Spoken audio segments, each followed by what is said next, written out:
Please stand clear of the doors. Por favor, manténganse alejado de las puertas.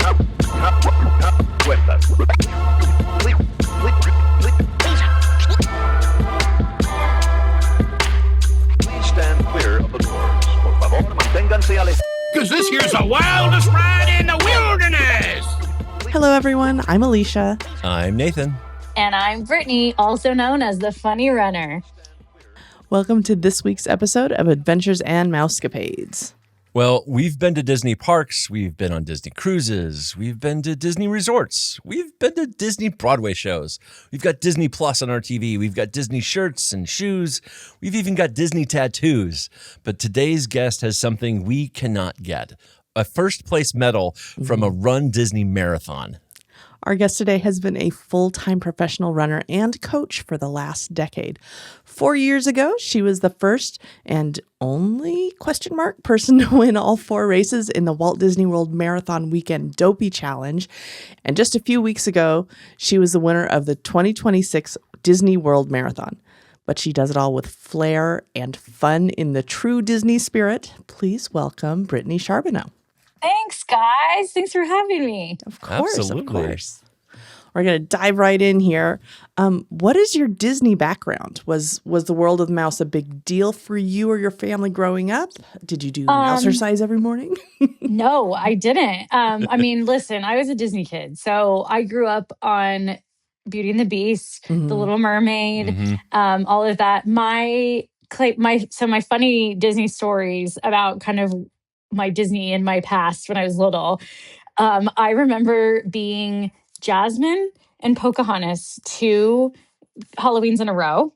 I am born and raised from Colorado. So I remember my first year, I had my like cute Jasmine crop top and pants, but it was the kind that came in those kits that you bought at the store that like come pre-made. Yeah. So it had that like fabric, like flesh colored netting over the belly. And I came down and I was like killing it. You know, I was like 5 or 6, crushed it. And my mom was like, okay, put your coat on. And I was like, because we were going trick-or-treating. And I was like, no. And I was like, why would I put a coat on? And she was like, because it's winter in Colorado and we're going outside. And I was like, Mom, Jasmine doesn't wear a coat. And I was like, don't you understand? So I was very committed to the actual, like I had to be very authentic in my costumes. Yeah. But that's kind of like, I mean, Disney's always been a part of my repertoire in the sense of like Disney music is often like theme songs in training and stuff like that. But I'd never been to Disney World until a couple years before I won Dopey. That was for runDisney events. So I would say I'm like a very mild version of a Disney adult when I know like a lot of athletes that I coach are full throttle Disney adults, which I just absolutely love. So I feel like I'm on the very mild of the spice scale of Disney, but I also have a Disney tattoo, like, all of that. That's awesome.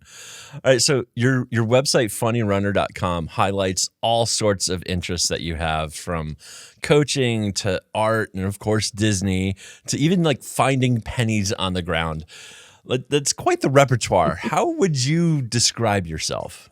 I often describe myself as a hummingbird squirrel, which you guys probably gathered. Like I came on before we started recording, I came in hot. I was like, I've been doing 75 things today and like, so I kind of feel like a lot of times I'm just like zipping to different things and then I'll get distracted and squirrel, So I kind of feel like that.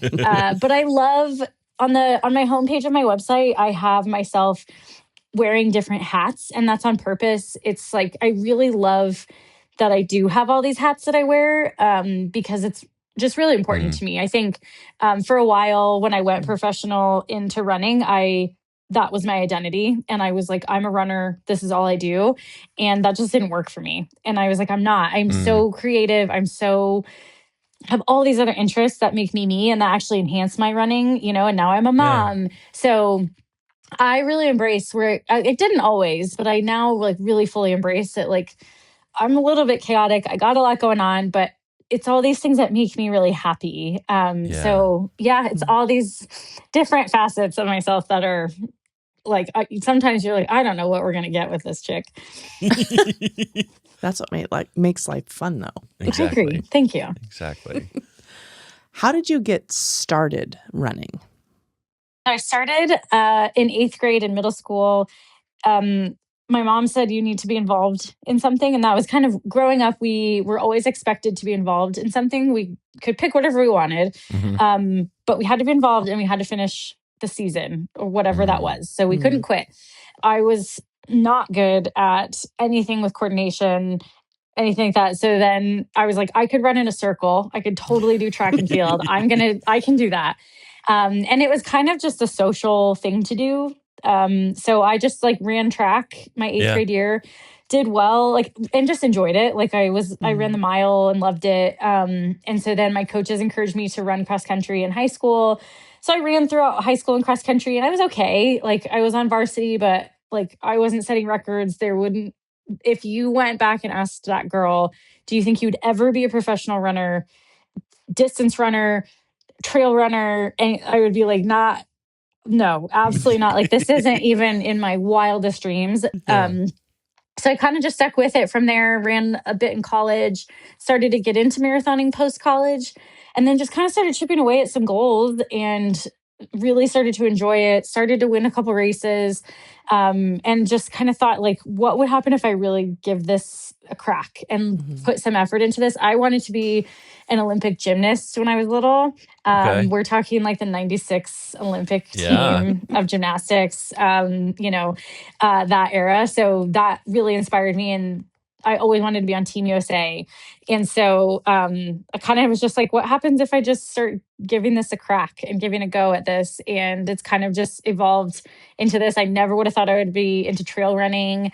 So it's kind of just, like I've been running professionally now for about 8 years. Okay. So I didn't start until right before I turned 30. Like I had big kid jobs. Like I had sales and marketing jobs in my 20s. Right.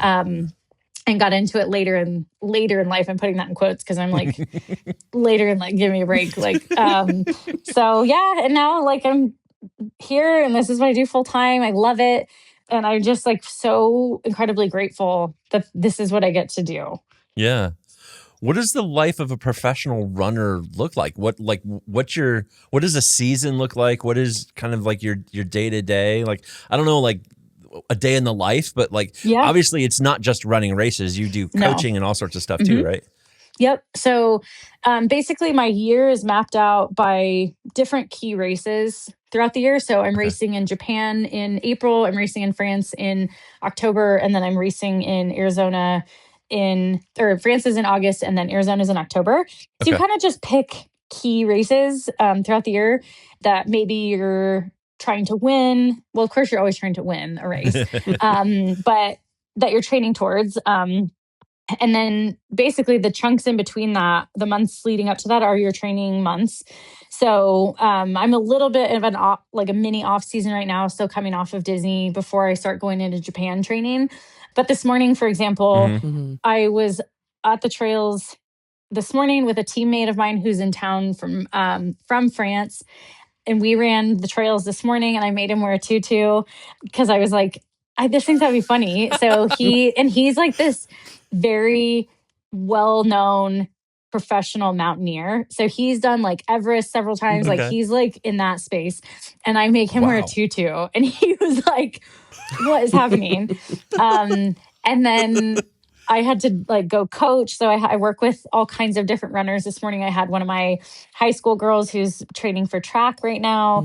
And then this afternoon, I'll do strength training. Tomorrow will be a rest day. So it's just like a lot of, running every day, almost every day. I always take one full rest day off.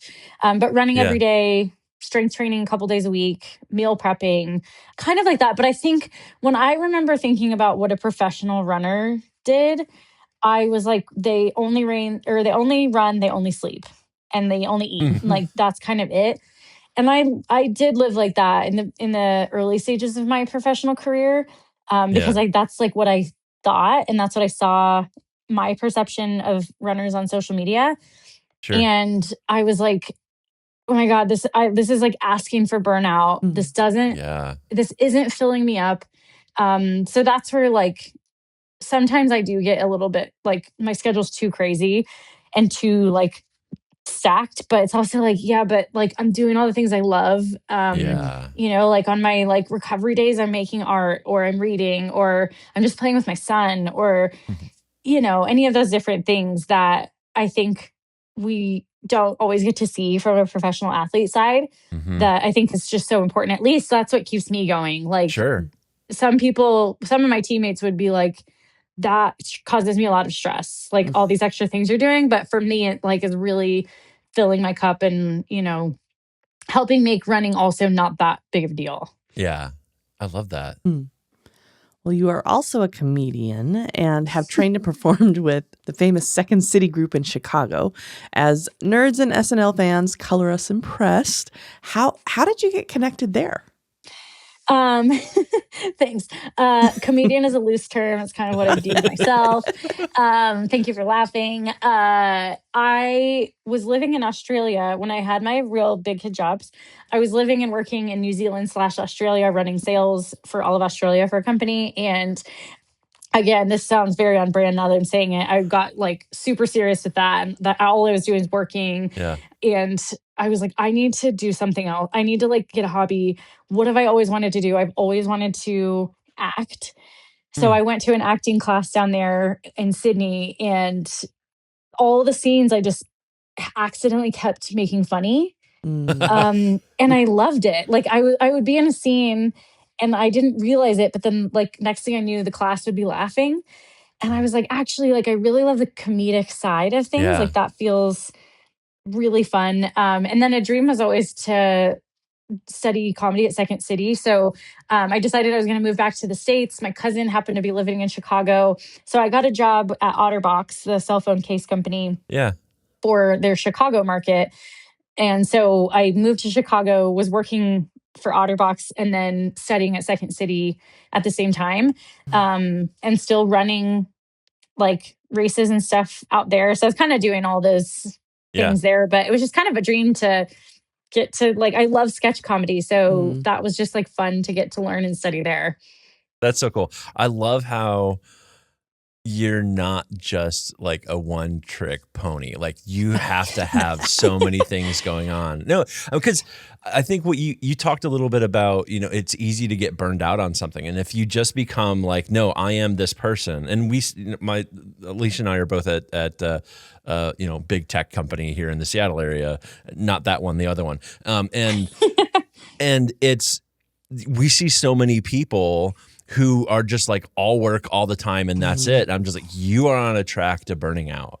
Totally. And it is so important to have other stuff, whether it's, host yourself a Disney podcast or be involved in music or like have something outside of like the core thing of work. It's so critical. And I love that you found a way to do that. That's cool. That's great.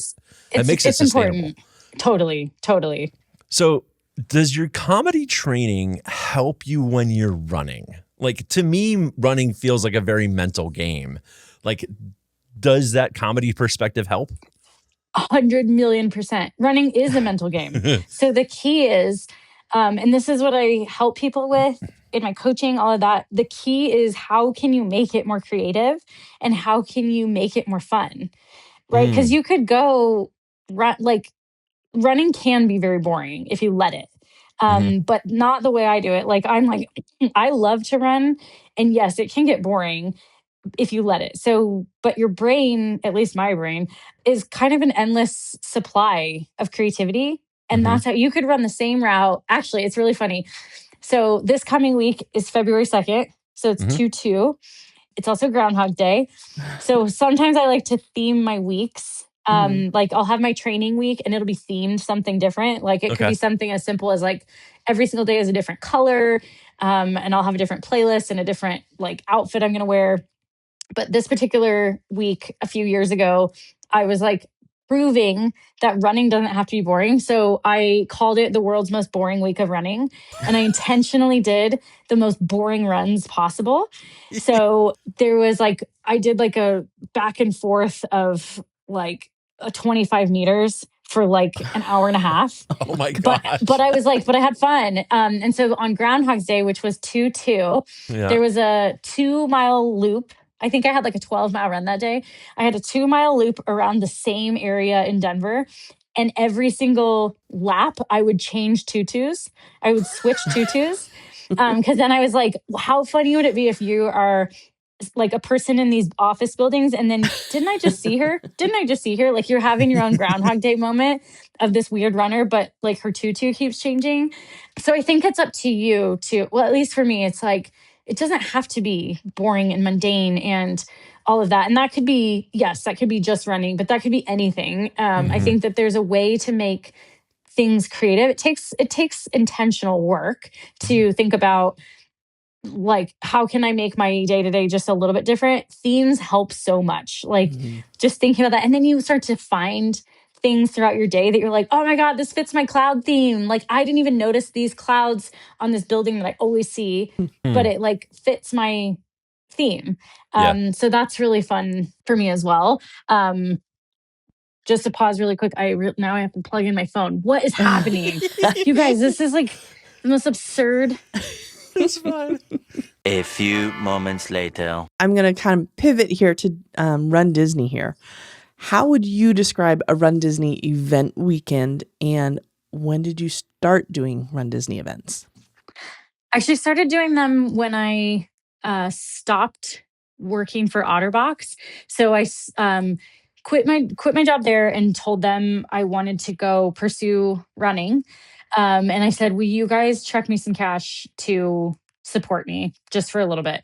And they were great. They sponsored me for like a season or two, but they are in a partnership with Run Disney.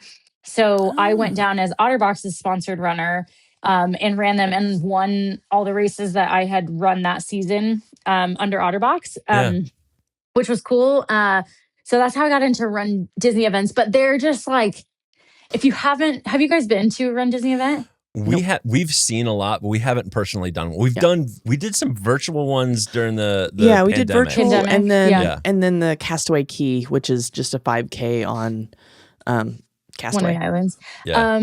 If you get an opportunity to go even just cheer at them, I mean, they're unlike anything you've ever seen. They are what makes them different from any normal race is everybody is in costume. And everybody so fun. It's just like very welcoming. I mean, you're getting all kinds of different runners. Like you're getting elites at the very front, just like me. And you're getting like run walkers who are like just crossing that finish line. But everybody's welcome. And everybody's like in costume. And that's just what makes me so happy. Like, I'm like, we should always be in costume. It's just fun. And the only thing I don't enjoy about Run Disney events is they start so early in the morning. Because they got to get everybody through the parks. So, and they just started doing 4:30 a.m. starts, which is just brutal. So, and I'm coming from Colorado. So, I'm going ahead in time zones. Right. Yeah. So it's even harder. So it would be brutal for you guys. But maybe you just do the Disneyland events. But that's actually this weekend. I know. I've got people racing. They did the 10K this morning. Nice. But I don't know. They're just so fun. It's everything you'd hope for a Disney event. I mean, it's so well run because it's Disney. Disney just got to unlock. It's so fun to get to run past characters. There's Disney music playing at every mile marker. So it's just cool. Like, it's just, I love going down there to run. It's so cliche, but it is just magical. I mean, Disney's got that down. They know what they're doing. So we've talked to a few people who have done Run Disney events. In fact, we have some friends down there in Anaheim this weekend. Yep. And they're typically, either buying in a bib or they're running with a charity group. From a perspective as a kind of professional runner, though, is there a different pipeline to get involved in the races? Or is it the same kind of thing? We do have, I don't know. I can only speak for myself because not a lot of professional runners do the races. There's not So Run Disney doesn't pay athletes. So like I Got didn't it. make a dime winning this, whereas like other races you could win thousands of dollars. So there's not really an incentive for people to come down and win Okay. Disney races. They're not particularly like they're not going to be your fastest races by any means. Yeah. But there are like elites and professionals that come down and race. But Sure.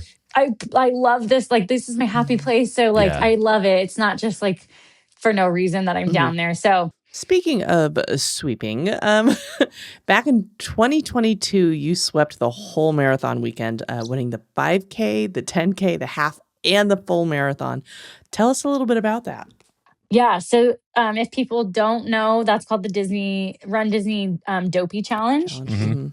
And it is stupid. It's dopey for a reason. And I told all my runners who did it this year, it's stupid. Like waking up that early, doing these races like every single day and finishing with the marathon, it's dumb. But it's so cool. It was not intentional. I was training. So in 2021, the fall right before that 2022, because Run Disney events are always like the second weekend of January. Right. For the marathon weekend. I was running the Boston Marathon. I was training for the Boston Marathon, which had gotten pushed to the fall because of COVID that year. And I was about a week out from the race. I was on my last big training session doing speed work in a park that I had done. Like I've done hundreds of workouts in this park. Yeah. And this particular morning, which is funny, I was actually in one of my Run Disney shirts. I was doing a speed workout. I was coming around this curve of the park in an off-leash dog. I collided with an off-leash dog. Oh my so gosh. I like flew up in the air, fell on the concrete, like it was like legs out underneath me, like fell on my back, hit my head, got a concussion. Oh no. So like messed up my back, still started the Boston Marathon. And then I like had to stop in the middle of the race. Yeah. So I didn't get to finish, but I still had all this fitness and I was just like so bummed, so sad. So I was like, what if I just like go back to Disney? Like that'll cheer me up. Yeah. So that was the goal of Dopey is I was like, I want to just do something different. It wasn't necessarily to go win every single one. But I was like, I have the capability. If that happens, great. But like, I just want to go back. I want to wear all my costumes. I want to just be in my happy place. I want to kick my year off because the end of my year sucked that year. So I want to start my new year on a high note in a place that I love to race. So that was kind of the goal of that. And then started to win each day and just kind of had to keep my head on, keep like doing what I was doing. And then, walked away with, I'm the first able-bodied person to have won the Dopey Challenge. So there's an amazing guy. His name is Brian. He's a para-athlete. He wins it like every single year. I think he's won it like 9 times or something. Wow. So he's won it. So I got to give him credit. And like, Brian's amazing, but they say I'm the first able-bodied person, male or female, to have done it. What's that mental game? Like, how much were you like in the marathon where you're like, I kind of need to push really hard and do this? Like, did it become a goal? Oh yeah. I mean, after 3 days in a row of winning, I was like, oh man, like I better win this. And I actually didn't take the lead in the marathon until mile 20. Wow. So not even until late stage in the race, I didn't take the lead. So I had to, I mean, you always want to win. Yeah. Like that's just like a goal. Like I love to win races. And that's like what we do as professional athletes. But you always have to prepare and you always have to like self-talk even in the moment of like what, and also this past marathon, I had to tell myself like, what happens if I don't win? Because there was pressure that I was putting on myself coming back to Disney and being like, I should win this thing. Like, and in the race, it was hard. And I just had to be like, okay, if you don't win, it's okay. Like you still, it's like it's still okay. Yes. But that was certainly, the pieces in Dopey and then this race, any race that you have to navigate of like, cause you like when you aren't winning, you're like, my self-talk goes down very quickly. So that's something I just have to practice and have to like have those tools on hand so that when those thoughts come in, I've prepped that and I know what works to get me out of those holes. Yeah. So this year, you just won the Disney World Marathon a few weeks ago. And this was another first. This was your first Disney World Marathon as a mom, right?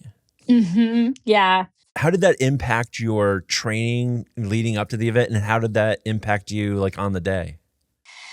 I think being a mom now puts more in perspective of like how much I love to run. My Mm, schedule isn't as flexible. It's still flexible, it has to be, but it's not as flexible as it used to be. So when I can get my runs in, I just remember that I love it so much. Mm. Like I love to run. I love being out there. I love thinking about my son being at daycare and thinking about like, oh, my mom's out doing something so cool and she is so happy doing what she loves. And yeah. then I get to just love on him when I'm home. So during training, but my training has been scattered this year, like trying to Yeah. navigate a new type of life Mhm. is challenging. Like it's Mhm. not the same. Like I'm on his schedule. Like if it's like I have to like my husband and I have to look after him if he's having a bad night, it's on both of us. And Yeah. so it's like, like I got very used to running tired. Eh. Mm. All of those things. But then, when I was racing, it was a hard race for me this past race. It just Mhm. felt hard. It didn't feel as smooth as I wished it would have. Yeah. So I felt like I was working a lot during this race. And I just kept thinking, like, okay, one step closer to Hugo, one step closer to Hugo. And I was just like, he doesn't Mm. care. Like, he wants to see me cross the finish line happy. And so I'm not going to Right. get to a place in the race that I hate. Like, I won't let myself go there because it's not worth it. Yeah. And whereas in the past I might have, or I might have just like pushed so hard that I like blew up and then got sad. And I was just like, Yeah. this is not what I'm out here doing. And he Yeah. doesn't know better right now, but that doesn't matter. He does still know. So it's different in challenging ways. And it's different in just like, I'm just so proud that I get to be his mom and out there what I'm doing and I love it. I just Yeah. feel lucky that he gets to see that. So Mhm. it was just so special, like seeing him and my husband at the finish line. I just like was like, this is the best thing ever. Sounds like it's a whole new level of inspiration for you. Yeah. Like I was expecting though that it would be like, great, now I have this new inspiration and I'm gonna do everything for him. And like it doesn't quite feel like that. I think, yes, it's motivating, but also you still have to find why you want to do it. Yeah. Because I think it's like, okay, I'm running this for my kids. And it's like, he doesn't actually care. He doesn't actually have a clue what's going on. Right. And like, so I got to find like what my motivation is and why I love to run and why I love to push myself. If this is what I'm choosing to do with my time, Yeah. to get out the door every day. Yeah. That's important. I think Yeah. that's a lesson all parents need to keep in mind. I was just talking to somebody about this the other day of, hey, it's really critical to be there for your kids. And yes, they're an inspiration and all the rest of that stuff. But at the end of the day, you still have to be you and you still have to be, a couple with your partner. Because eventually, 20 plus years down the road, it's just going to be you and your spouse again, and you better still like each other. Yeah. So, Yeah. it's important to keep in mind, yes, you're there for your kids and we give our all for our kids, but it's important to still be there for us and what's important for us personally and us as a couple. So, that's a healthy perspective. Thanks. And you made an Instagram post that talked about the highs and the lows that you experienced during the race, your raw honesty of the mental and physical journey that you went on during this race. It's just incredible. Could you share a little bit of that with our audience? Yeah, I think it's, kind of like I was mentioning earlier, coming back to Disney. Of course, I was like, there's no expectations. Like, it's fine. I haven't raced a road race probably since Disney Road Marathon. And I I think I was in training. I was like, I think I know where I'm at.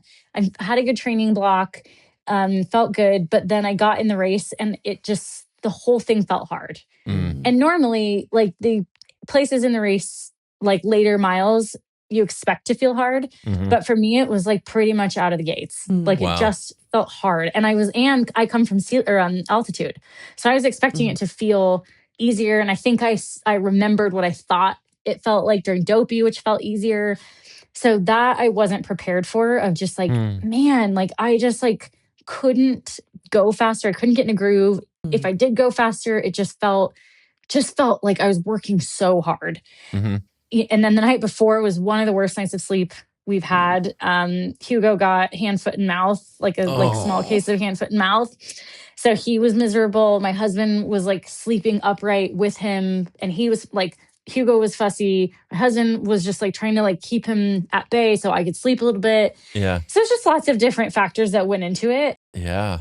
But yeah, it's like, it wasn't easy. Like it wasn't a great rate, like a great day. And I was just actually quite embarrassed about my time, which to like normal people, they are like, that was still a fast marathon. But in my world, it was like dismally slow. Like it was kind of embarrassingly slow. And I just kept being like, oh my gosh, is my sponsor going to be like embarrassed by me? Like, am I just like coming down here and like not actually trying?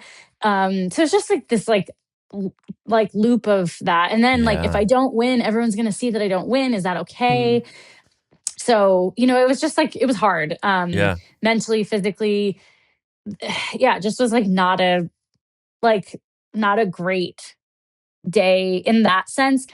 But then I had to just tell myself, like, you're in the lead, get over it. You're at Disney. Like, so why are you here? Like, if again, I was like, I don't want to have a miserable time. This is not what it's about. And so finally, I just was like, I'm just going to relax and I'm just going to like do what I can. I'm going to keep working, but like, I'm going to stop and get my first character stop. I'm going to like remember why I'm here. I'm going to like wave at everybody that's out here on course. You know, and remember why it's so fun to run at Disney. So that's what I did. And that really helped kind of turn it around. That's amazing. How far into the race was that character stop? I was going to ask you about like that. 20, that's incredible. Oh, so it was deep in the race. Oh, it was like towards the end when I knew I had the strong enough lead. And the only one I wanted to stop for was Joy, because she's my favorite. And I was Joy during the half marathon at Dopey. So I was like, if she's out here and I have a lead, I am going to pull off course and I'm going to get a character photo. And then like, I'm going to go quickly back on course. So I think she was at mile 23 or 24. Okay. Wow. Right near the end. Yeah. That's amazing. So you did, we also wanted to ask kind of what your day was like. And it sounds like it was a rough night. I mean, what time did you have to get up to get to the corral and everything? I was leaving to get my ride. My Uber got there at 2:25. So I woke up at 2. It was hard. Yeah. That was challenging. And that's East Coast time. So that's basically you got up at midnight. Yeah. Oh my Lord. Yeah. But I'm also like, well, the benefit is you're beating the heat because it was hot down there. Yeah. So like I was done just right after the sun came up. So, you know, the benefit is there's person benefits, but you also kind of get used to it. Like the adrenaline takes over with the tiredness, but then we flew out that same day. We flew home that night. Oh, wow. Yeah, which was dumb, but we had to get back because my husband had work the next day, like in like big meetings or something. And our flight got delayed. We've got our toddler. So it was just like all these, I'm wrecked. Like my body feels just like wrecked. So it was a hard couple days after. Like I got sick as soon as we got home. So it was just kind of like, ugh. But at least like everything was great during the trip down there. What was it like having your husband and your son there at the finish? Like you've been through so much, you know, the night before, during the race. What was crossing that finish line like for you? I'll be honest, like I was like, oh my God, thank God this is over, because it was such a hard day. Like it was so hard that I was just like, oh, thank God this is over. Like I'm over it. I want to be done running. So there was a mix of that, honestly. And then, but when I saw Hugo and Justin, I was just like, I did my happy place. Like I was just like, you cross the finish line, you get the tape, the fireworks or the like confetti and everything goes. Yeah. And then I see them and I'm just like, oh, like, okay, it's familiar. Everything's okay. Hugo has no idea what's going on. It's like 7:30 in the morning. He's like in his jammies, you know, and he's just like, what is happening? But it was just cool. Like, it's cool because he turns a year tomorrow. So it was basically almost a year ago. Like a year ago today, I was in labor.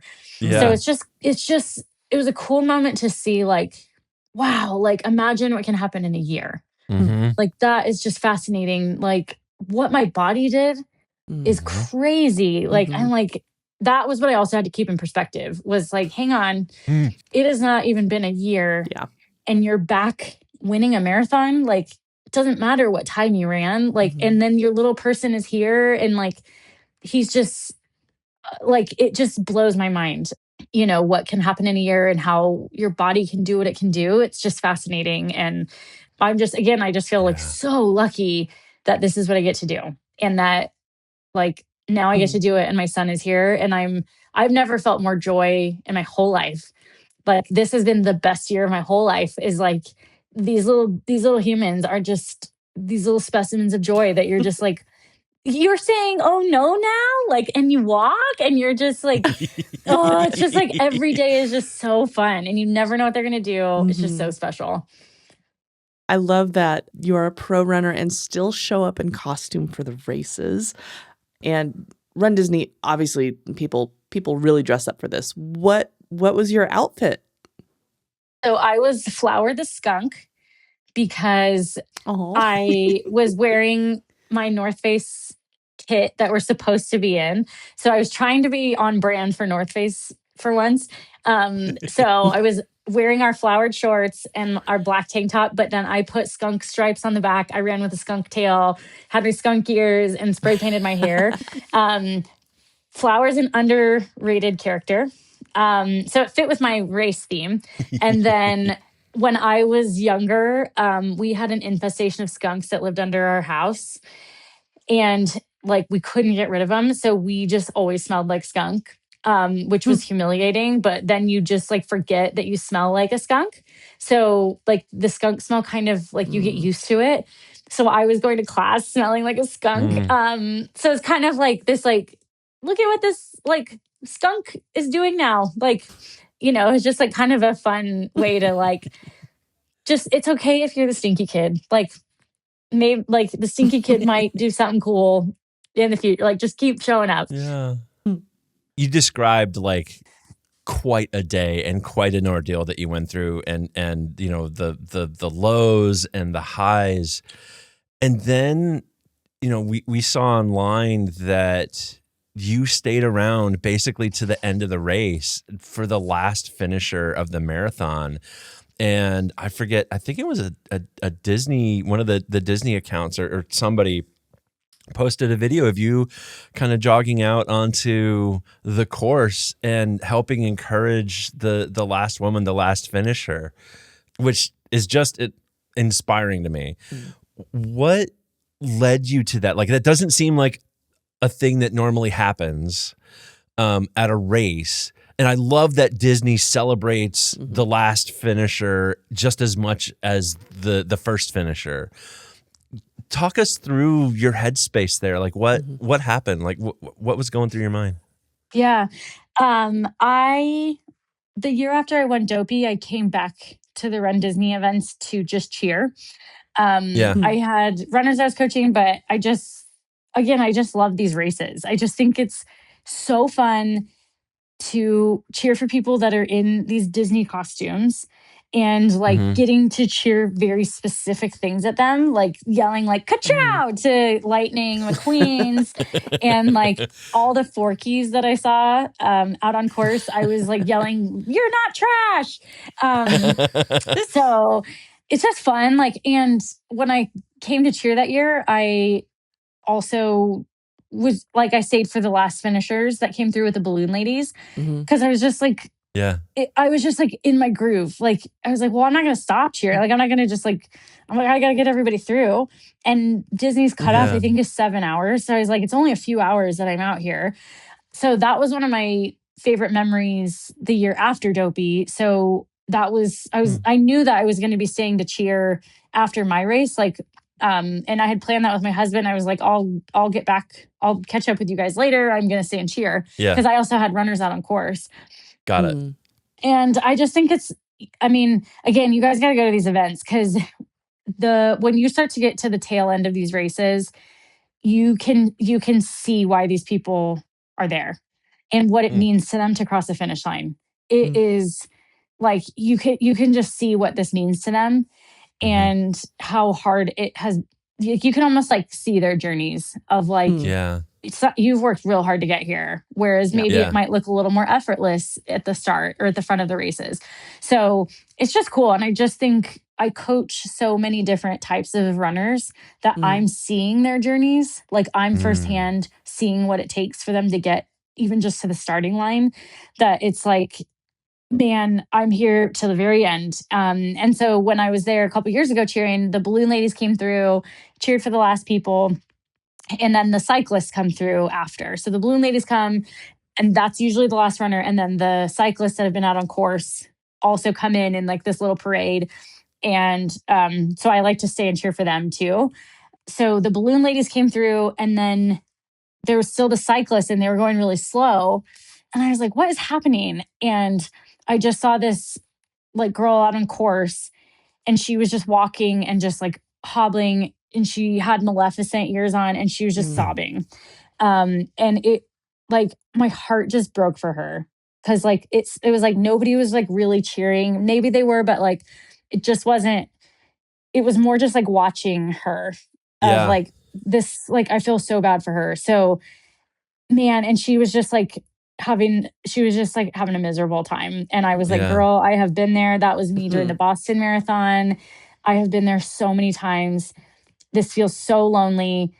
And I didn't even really think. I was just like, if this was one of my runners, if this was one of my kids that I coach, like, what do I need to get you to do to get across that finish line? So I just like was cheering for her. And luckily where I was cheering, there was a break in the fence. So I was just like, hold my things. And so I just like, and I had like credentials on, but I didn't care also. I had my medal and my credential, and I was like, I don't care. Like they can throw me out. And I just like ran out there, and I was just like, I think I just asked her how she was doing. And I was just like, you're almost there. You're amazing. And I was like, do you think you can run? Because I was like, if I can get her to run just to the finish line, I was just like, then like in my brain, and I might have said it to her, no sad finish lines. Like, come on, like you can get there. You got this. You're there. Like it was maybe 100 meters away. Yeah. And so I was like, do you think you can run? Do you think you can run? And she was like, maybe. And then she started to run. And once she started to run, I was like, oh, she's got it. Yeah. And so like, you know, I just like let her go and all of that, but I just couldn't leave her out there like alone. Like that's already, and you could tell she wasn't expecting to be the last finisher. It's, you know, it's one thing if you're like, it's like it's one thing if you know that's probably where I'll end up today. Yeah. And you could tell like that was not the day she was expecting. And it was like, and she didn't know who I was. It didn't matter. She didn't need to. She didn't know, like, that's not what's important. She didn't need to know that. It was just like, hey, like, this is the sport I love. This is the place I love. You matter. Like, you freaking did it. Like, a marathon is hard. Like, it was hard for me too. I get it. And I've been here. And somebody helped me during the Boston Marathon, like this random person. So, and I was just, and we say, like, when I coach my kids in cross country and track, like we cheer for the very last finisher. That's what you do. Like, it's just like, why is your race more important than theirs? And actually I'd argue that theirs is probably a little bit harder, because that's hard to be out there as the last finisher. That's hard to like find the motivation to keep going. And Disney races are often intro races for people of that are like, maybe I had someone once come up to me and say, like, pull me aside and say, I really want to run a 5K, but I'm really embarrassed to even ask that and even say that. Like, I don't know if I could even do that. And I was like, yes. And now they're running 10Ks and like doing it. And it's just like, yes, like it, like, I just don't ever want it to be a place or a sport that is discouraging to you. You know, like, I think, who cares if you walk across the finish line? You're still putting in the distance. Who cares? Yeah. So it was kind of more just like a gut instinct. Of course, like, it was crazy that it went viral. I had no idea. And I'm glad. Like, it was just like, that's just, I don't know, just kind of what you do. So, but I was in touch with her after on Instagram just to check in and just like, girl, how are you? And like, also to tell her, like, I have been there and it blows and it feels like you are on display. And even when I was in Boston, I mean, I was on TV and that happened. And you think that your world is like, everybody cares and that it's humiliating. No one cares. No one cares. It's not that big of a deal. In the moment, it feels like it doesn't matter. And she finished. Like I didn't even finish that race, you know? So, so that was kind of the whole thing there. And then, it kind of went crazy, but it's been really cool because it's, it's gotten me connected to people and like, we got to like and maybe I think it was just like a moment of like, hang on, there's still humanity in our world. Like we're in a crazy tornado of chaos right now, but I don't know. Like, I hope there's still humanity. Sorry to make you guys cry. No, it's fine. It's you're gonna make me hop up on the couch and go run and do some more physical therapy. I call it my knee-hab right now, trying to get back up. This is. I just had my 8th major knee surgery, my 2nd replacement. Yeah, and all on the same knee. Yeah, lefty doesn't like me, and this has been a struggle. I have I am finding that I bounce back after a major knee surgery a heck of a lot slower at 48 than I did at 35 and 14 and 20, whatever it was for all the other ones. And this one, sorry, it's hard. No, it's hard. It's slow. And I had my knee replaced like a year and a half ago, and I bounced back very quickly from that. Because I'm a freak, I guess. I don't know. Well, she also just had open heart surgery in September and only spent like 4 days in the hospital. Like she's a rock star. There's been a lot. But it's frustrating. I get it. Like it's, not to that total degree of the knee stuff, but it is like, aging is real. Like I didn't want to admit that, but it's real. And then, coming back from pregnancy, I get it. Like, it's like, I think that was maybe also what was frustrating with this race was like, I know what I'm capable of. And like, my body isn't meeting me there yet. Yeah. So, but also like being patient and loving on it and just being like, hold on, like, what's it doing for me? Like, what's it been through? Like being a little bit kinder to myself in that sense of like, that makes a difference. It does. But I get it. It's frustrating. It's hard. Because it's not necessarily the physical stuff. It is hard, but the harder part is the mental. Yeah. We can be hard on ourselves. We can be very hard on ourselves.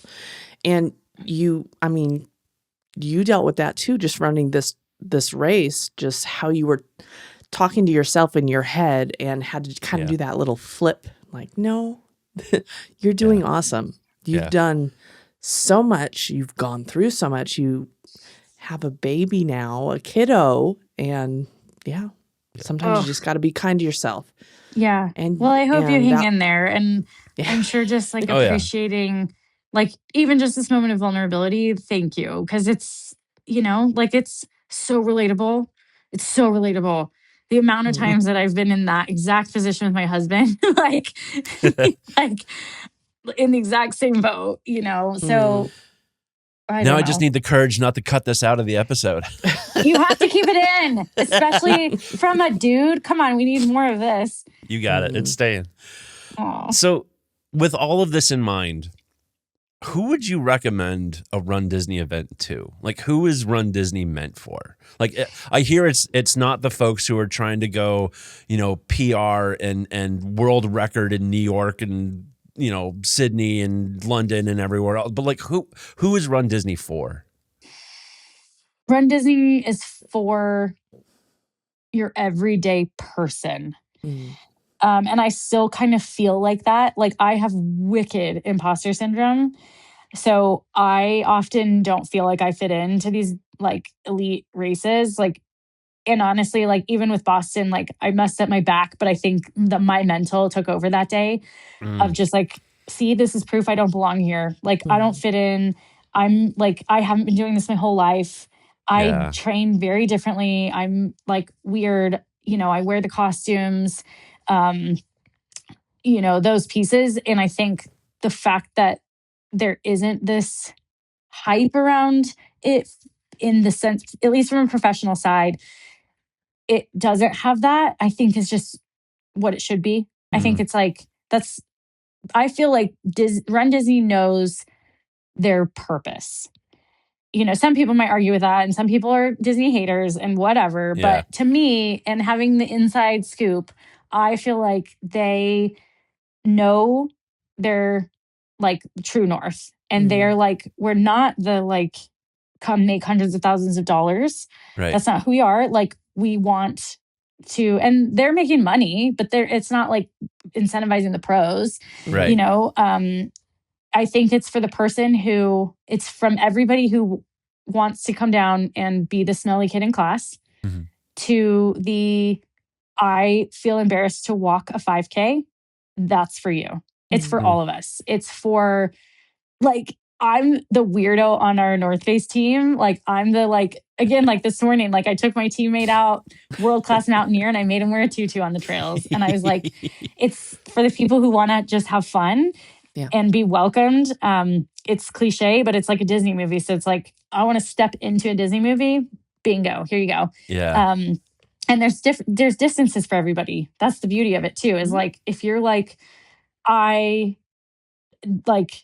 embarrassed to ask if I could do a 5K. Great, Disney's for you, because they've got the 5K. It's super fun. It's like generous. You get to wear a costume. Hell yeah. To everybody that are trying to run a Boston qualifying time, like people go down there to do that. Yeah. It's a good time of year to get it done. So, I think it's like just, I don't know, like it's just kind of, like for everybody. It's for everybody. In my opinion. Yeah. Well, other folks that we've talked to, they always say like Run Disney is all, the event is really about the community. And I just want to say that to me, you embody that spirit. And thank you so much for sharing all this stuff with us. Thanks for being with that runner, out there last on the course. Like that's what Run Disney seems like it is to me. And thanks. I hope so. And I hope running is like, to me, that's what I hope running is. Like that's what the trails have been to me. The trail community is a bunch of dirtbag weirdos that accept this girl who loves to have her nails done, wears sparkles and tutus. And like, I'm very different in that world, and they've still like embraced me. And same with the Run Disney community. Like after Dopey, especially, I just have gotten just this big warm hug from the Run Disney community and Disney people that I think is, thank you for saying that, because I feel like the feeling's mutual. I feel like I've gotten that back from the Disney community. So that was kind of also her at the finish line. I was like, she's a teammate. Like I can't just leave her out there. I wouldn't do that to any of my teammates, like, or anybody I coach. So, so I think like that's, thank you. I appreciate that. Yeah. I have to ask. Yeah. Do you listen to Disney music in your playlist while you are running? Or do you have basically like, what is your playlist? What do you do? Girl, what isn't my playlist? Like I said, I have full throttle themes. So like I have so many playlists. It's because I theme everything. So it's fun for me. That's also the fun part about training is, depending on what my theme is, I feel like I've got my own soundtrack going. So like, for example, one time, do you guys know what Strava is? Yes, we know what Strava is. Okay. For anybody that happens to not, it's like Instagram for your workouts. Everybody can see everything. A few years ago, I was having a bad relationship with Strava. And I was just getting too into the data. I was like worrying about what everybody's seeing on my Strava. So I was like, I'm going to break up with Strava and I'm going to put it to sleep, and I'm going to break up with it, and I'm going to have a funeral for Strava.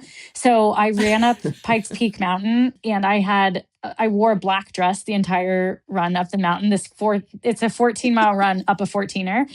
And I had this like banging like playlist that was all about black. And I was just like having this like moment. So I had like all these rad songs that either had black in the title, is the Black Keys, like whatever. But of course I have my Disney music scattered in. It'll be like Eminem, then Disney, then Broadway, then I like to also have these like very like slow, sad country songs. like and in fact, like one of the last races that I won and set the course record on before I got pregnant, the first half of the marathon, I was listening to a podcast. I've set several records on the mountains here listening to a podcast because it just calms me down. And then I have songs that play later. So, but every playlist has got at least one Disney song at least on there. Awesome. That's amazing. Well, let's transition from, the mental kind of torture that a long endurance race can be to the mental torture that is known as my wife's patented Disney torture test. But you're a professional. You got this. It's fine. But good luck. Wow. I guess it's a torture this test. is so exciting. Okay. Basically, I'm just going to ask your Disney favorites from everything under Mickey's umbrella. So Okay, I love this. you can pull your favorites from Pixar, Star Wars, Marvel, Disney stuffs. Who is your favorite character? Joy. Joy. Favorite movie? Currently, and because you said I have full permission, currently I can't stop watching Freakier Friday. Haven't seen that one yet. It's so good. I was like, because listen, I grew up on Freaky Friday. Like that was my era. And I was like, I don't know. And Freakier Friday is so good. So I've just been like on a kick of watching that like crazy. Love it. Do you have a favorite ride? Love the Avatar one. Okay. Yeah. Whatever that's called. I have no idea. Flight of Passage. Flight of Passage. Yeah. That one's sick. My new favorite, which I'd never been on, but we did it this trip with Hugo. We were front seat in It's a Small World. Aww. And it was Nice. the sweetest. Like he loved it. I loved it. Everybody comes together in the end. That one was just like such a core memory for me. That's awesome. Do you have a favorite park out of all the ones that you've been to? Each park has its own specialness. Mm-hmm. So after Dopey, and then the next year when I came back, we got really lucky. The people that like with the race announcers, they invited us on VIP tours. Nice. So we did it that way, which was wildly bougie and just like the coolest experience. But like it was fun to do all the different parks, but then we would end at Epcot, usually in Mexico, with some margaritas. So like that's always really fun. So I don't know. I like all of them. I would say Hollywood Studios is like Tower of Terror is my all-time favorite ride. I forgot about that one. Magic Kingdom is so nostalgically Disney. Animal Kingdom is just rad. Like, and then Epcot is just like that just like reminds me of just like how much fun we had just like tearing it up down there. Nice. What's your go-to favorite Disney snack? There are Disney snacks? Oh, yeah. What do you mean? You got churros or pretzels or popcorn or like a Mickey ice cream bar. Oh, I've only had a Mickey ice cream bar. Okay. Well, the world is your oyster. There's lots of options out there. I'm doing a terrible job. Like, especially as a runner, I need to know all of this. There's lots of good stuffs out there. There's fantastic stuff out there. Disneyland has, what are they? No, I guess Disney World has it too. They have cheeseburger pods. They're like bao buns or bao dumplings filled with like cheeseburger stuff. So good. Oh, okay. I'm in. That one's at Animal Kingdom over in Pandora. Oh. Well, and also if you're at Animal Kingdom, you need to stop by Nomad Lounge because they have churros, but they're gluten-free, so they're completely healthy for you. And they're Completely. fresh and amazing. And yeah, there's nothing like an order of bougie churros and a beer, and you sit down in the lounge. You could sit outside, like overlooking like the little river, and you'll have like the characters float by every once. It's prime Disney right there. You have a goal for you're next speaking my time. language. You have a goal for next time. Yeah. Yeah, I'm not going to run anything. I'm going down to snacks. Yeah, you're running to the wait list at Nomad Lounge. Is what you're doing. 100%. Yeah. That's what we do. We go for the snacks and the vibes. There you go. Well, Brittany, you survived the torture tests. Congratulations. Okay. It's been Wasn't that bad. so great having you with us today. I've learned a ton about you. I've learned, I think, even more about myself. How can people find you and follow along with your journey? Thank you so much for saying that. I really, really appreciate you guys having me on and being patient with my crazy schedule and my iPhone charger, because I'm an old lady. So thank you. I am very active on social media, but I should only say Instagram, because again, I'm an old lady and I can only manage one. My Facebook exists, but please don't contact me or anything on that, because I won't see it. But my Instagram is funnyrunner26.2. Any info on me, my running career, how to get a hold of me, anything like my coaching is all on thefunnyrunner.com. So really easy. And if you want to, just reach out if there's any questions or anything. I've had a lot of people that have sent really nice messages. I try to get back to you. So, but I just appreciate, again, the Run Disney community and the Disney community for just accepting this weird skunk trail runner girl that, like, I don't know, it's just chaos. And this like hummingbird squirrel. Well, we appreciate that. Yes. Your spirit and your joy and everything else. Like, you're why we love being part of this Disney community. So yes. as a fellow Disney adult, welcome and thank you. Thank you. Well, thank you guys so much. Thanks for having me on. I wish you joy throughout the year and just keep believing in yourself. That's all I have to say. Will do. Yes. Thanks, Brittany. Thank you, Brittany. Well, after all that was incredible, and I feel like I just had a therapy session. Thank you so much to Brittany for joining us today, and please do give her a follow. Yes, Funny Runner 26.2 over on Instagram. She's an incredible human being, and I needed that. I needed that. It was great to talk with her. Absolutely. Well, please remember we are not affiliated with Disney or any of their subsidiaries. These are just personal opinions and suggestions based on our and our guests' own experiences. We are, however, affiliated with fun, snacks, and questionable decisions. And vibes. And vibes, of course. We recommend working with a travel agent or contacting Disney directly to plan your perfect vacation. If you have questions or suggestions or would like to be interviewed on our show to share your Disney experiences, please send an email to podcast@ourmousecapades.com. If you enjoyed this episode, please give us a rating and review.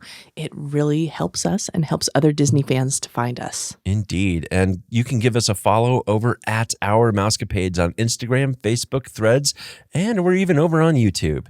Please share us with your friends, your family, and that one coworker who still thinks FastPass is a thing. Thank you for listening. We'll be in your ears next week. Thank you for flying Star Tours. Bye-bye.